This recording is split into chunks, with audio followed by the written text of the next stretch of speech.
Alright, so this will be a part 2, but anyways, I was explaining what the ability was for Pinsir that I chose. I'll explain the other two abilities first.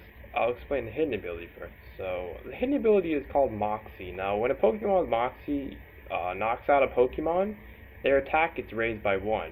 So, I mean, it can be cool, but it's like, it's whatever. Then the other basic ability for Pinsir is called Hypercutter. Now, Hypercutter, when a Pokemon has this ability, every time they were getting, like, when someone tries to lower their attack, it will say Hypercutter activated and then their attack won't lower. So that's pretty cool. It's a cool ability. But the one you definitely want on Pinsir is Mold Breaker. Now, Mold Breaker sounds really weird, but it's actually really cool. Pretty much what this move does, it makes it to any attacks on the field. I think maybe it's only for Pinsir, but it says, like, when it gets switched out on the field, the Pokemon Mold Breaker says, whoever, in this case it'll be Pinsir, say Pinsir breaks the mold.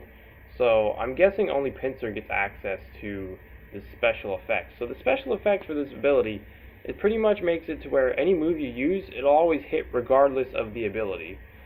So, yeah, it's pretty cool because I don't think it's like how there's one ability called Soundproof. It negates all sound type attacks, so I guess, Pinsir doesn't have one of those, but it's just in one of those examples.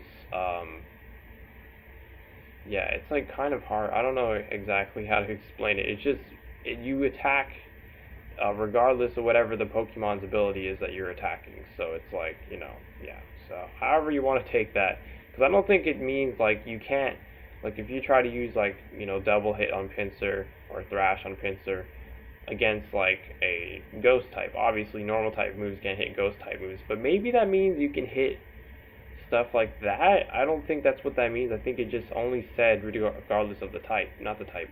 Regardless of the ability, you can use your attacks with the Pokemon with Mold Breaker. So you can look up the exact details on that, but I'm just choosing the big Mold Breaker because it's pretty sweet, just in general for that. But if it could hit, types that you can't normally hit with moves like normal moves against ghost type moves, then absolutely, that's pretty sweet. So yeah, so that's pretty much it for the video. So if you enjoyed, if you'd be so kind to support me by donating to my Patreon, as long as you're not putting yourself in a bad spot by doing so, of course, then feel free to. Links will be in the description down below. But anyways, I've been your host, PauLInstaMyooin's, and goodbye.